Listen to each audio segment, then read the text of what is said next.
Syria को खोने के बाद ईरान अब बहुत ज्यादा परेशान है। सीरिया फ्रंट पर अब पुतिन से भी ईरान की मायूसी मिली और ऐसे में अब खामनेई ने इजराइल को हराने के लिए एक नया प्लान बनाया है, जिससे खामनेई का सीक्रेट मैसेज अब चीन में शी जिनपिंग के पास पहुंचा है। युद्ध को लेकर के तेहरान में एक नई उम्मीद अब बंधी है।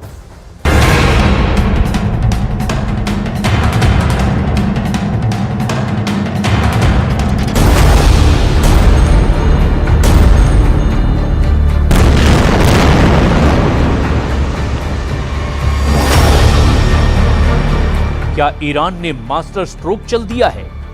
क्या ईरान ने इजराइल को बड़े युद्ध में फंसा दिया है? क्या ईरान ने चीन के साथ सबसे बड़े युद्ध की डील कर ली है? पश्चिम एशिया की जंग में क्या जिनपिंग की एंट्री हो चुकी है? क्योंकि ईरान की तरफ से ऐसा इशारा किया जा रहा है। ईरान जानता है कि नेतन्याहू की असली ताकत अमेरिका है और जब तक अमेरिका के मुकाबले में बड़ी ताकत को नहीं लाया जाएगा तब तक इजराइल को हराना आसान नहीं। वहीं इसमें भी कोई शक नहीं कि ट्रंप की व्हाइट हाउस में वापसी से इजराइल और मजबूत होगा, इसकी पूरी गारंटी है।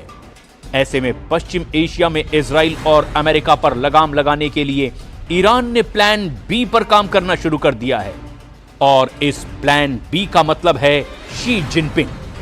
ईरान ने कहा है कि चीन के पूरे पश्चिम एशिया में सबसे बेहतर रिश्ते हैं और चीन का दखल दुनिया के कई इलाकों में शांति ला सकता है। अब्बास अराक्ची ने कहा कि चीन को इजराइल के युद्ध का इलाज करना चाहिए, तभी इलाके में शांति लौटेगी। चीन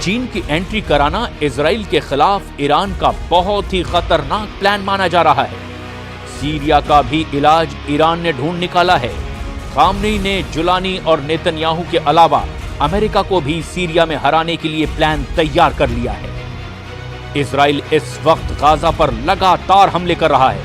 दक्षिण लेबनान में अब भी इजराइल की फोर्स एक्टिव है और इसे लेकर हिजबुल्लाह ने फिर से युद्ध शुरू करने के सिग्नल देने चालू कर दिए।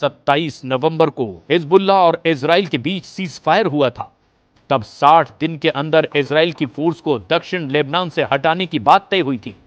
लेकिन अब हिजबुल्लाह को लग रहा है कि जिस तरह नेतन्याहू ने सीरिया में फौज की घुसपैठ करके कब्जा करना शुरू किया है, यही हाल दक्षिण लेबनान का होगा, क्योंकि नेतन्याहू ने सीरिया में जबल अल शेख रेंज पर अपना हेलीकॉप्टर उतार कर यह मैसेज पहले ही दे दिया कि सीरिया में इजराइल की फौज अब लंबे वक्त तक रहेगी, या यूं कहें कि सीरिया के बड़े इलाके पर इजराइल की फौज अपना कब्जा बरकरार रखेगी। यही वजह है कि खामनेई ने भी ये कह दिया कि चाहे गाजा हो या लेबनान हो, सीरिया हो या फिर यमन, इजराइल के खिलाफ मरते दम तक युद्ध लड़ा जाएगा।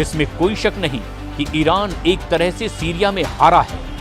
वहां की असद सरकार को हटाने के पीछे अमेरिका और इजराइल का जॉइंट प्लान रहा और बशर अल असद को सत्ता से हटाने में जुलानी सबसे आगे रहा और जुलानी का नजरिया इजराइल को लेकर काफी नर्म है। नेतन्याहू भी कह चुके हैं कि सीरिया में असद सरकार को हटाना इजराइल का मास्टर स्ट्रोक है। The historic events we witnessed today are a chain reaction to the pounding of Hamas, the decimation of Hezbollah, the targeting of Nasrallah, the blows we delivered to the Iran regime's axis of terror. And all this came, as President Trump pointed out this week, because of Israel and its fighting success. Iran जानता है कि Netanyahu ने Iran के साथ नया mind game खेलना शुरू कर दिया है। ईरान की अपनी रणनीति है और इसकी वजह बड़ी मजबूरी भी है। सीरिया इस बात का सबूत है कि ईरान का रुख इजराइल को लेकर और सख्त होता जा रहा है। ईरान के विदेश मंत्री अब्बास अराक्ची ने इजराइल को चेतावनी दी कि अगर उस पर हमला करने की कोशिश हुई तो पूरा पश्चिम एशिया युद्ध में जलेगा। यही वजह है कि अब्बास अराक्ची ने चीन को युद्ध का इन्विटेशन दे दिया है। ईरान चाहता है कि चीन भी सीरिया, गाजा और लेबनान के वॉर जोन में एंट्री करे और इसे ही ईरान की चीन के साथ सबसे बड़े युद्ध की डील कहा जा रहा है। ईरान किसी भी कीमत पर नहीं चाहता कि सीरिया में इजराइल मजबूत हो, जबकि नेतन्याहू ने तो सीरिया में बफर जोन का एक्सटेंशन बनाना भी शुरू कर दिया है। लेकिन ईरान से लेकर सऊदी अरब और बाकी अरब देश भी बहुत अच्छी तरह से जानते हैं कि ग्रेटर इजराइल नेतन्याहू के वॉर कैबिनेट का सबसे बड़ा एजेंडा है और इस एजेंडे को नहीं रोका गया तो उनका काम भी तमाम हो जाएगा। और यही वजह है कि ईरान ने बाकी अरब देश से अपने संबंध बेहतर बनाने शुरू कर दिए हैं।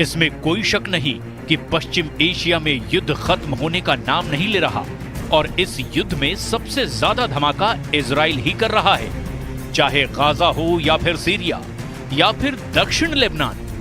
धमाके बहुत ज्यादा हो रहे हैं और मौतों का आंकड़ा भी बेकाबू हो चुका है। इस वक्त गाजा, लेबनान और सीरिया के आसमान में इजराइल की एयरफोर्स बहुत एक्टिव है। इजराइल के F-15 फाइटर जेट लगातार उड़ान भर रहे हैं और इनको ऐसे ऐसे बमों से लैस किया गया है जिससे ऐसे धमाके हो रहे हैं जिसकी गूंज तेहरान तक पहुंच रही है। इजराइल के इन धमाकों के साथ सीरिया में जुलानी का ऐसा तूफान आया है कि उस तूफान में न सिर्फ बशर अल असद की सरकार उड़ी बल्कि असद की मदद करने वाले पुतिन और खामनेई का मजबूत खूंटा भी उखड़ गया। जुलानी ने सीरिया में ऐसा जाल फैलाया कि इस जाल में फंसे रूस और ईरान की सेना को सीरिया से भागना पड़ा।